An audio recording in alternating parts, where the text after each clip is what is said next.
I want to wish you all a very happy Thanksgiving.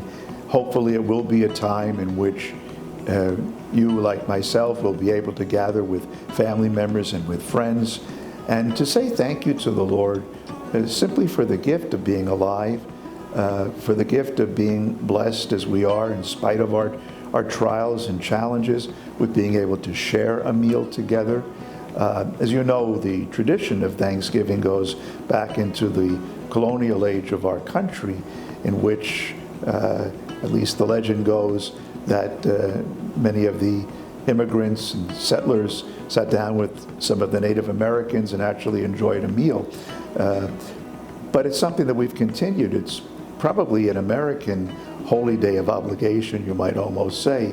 And even though we don't have to go to Mass, I would certainly encourage you to make an effort to thank the Lord for the gift of His own presence in the Eucharist, which, remember, Jesus decided to make His real presence felt in the form of a meal.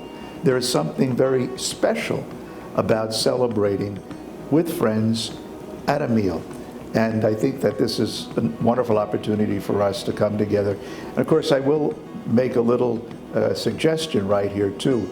There's a lot of other things going on Thanksgiving Day. There's football games, and probably there'll be a temptation to try to run to the television set, or even to not even run to the television set, to open up the phone.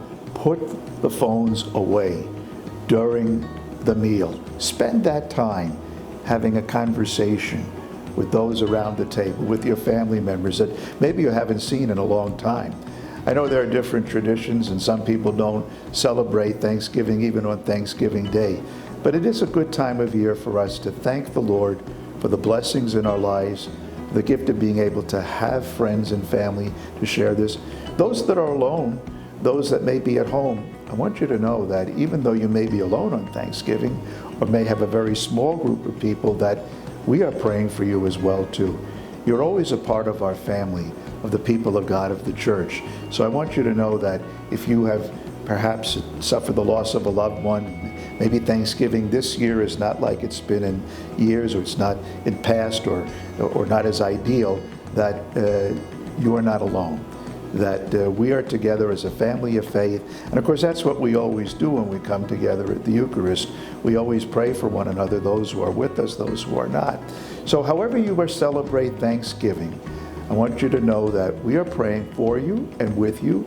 And let's remember, as we gather at table, to remember one another, and to remember those who may be less fortunate than we are, who may not have. I know a friend of mine, she's in heaven right now, I think. She was actually my grandmother's best friend, Mrs. Tortorelli. She remembers the time in which all they had, she was an immigrant from Naples, and she remembers a time when all they had for Thanksgiving was just plain boiled macaroni. Can you imagine that? Having nothing, being so poor that all you have is just to share plain boiled macaroni. But she knew she had her family, and she knew she had their love. So even if we celebrate with less, we have much to thank God for, because of the gift of our faith, the gift of our friends and our family, and the gift of being a part of something larger than ourselves. God's people will always remember who we truly are, the communion of saints, called to celebrate together.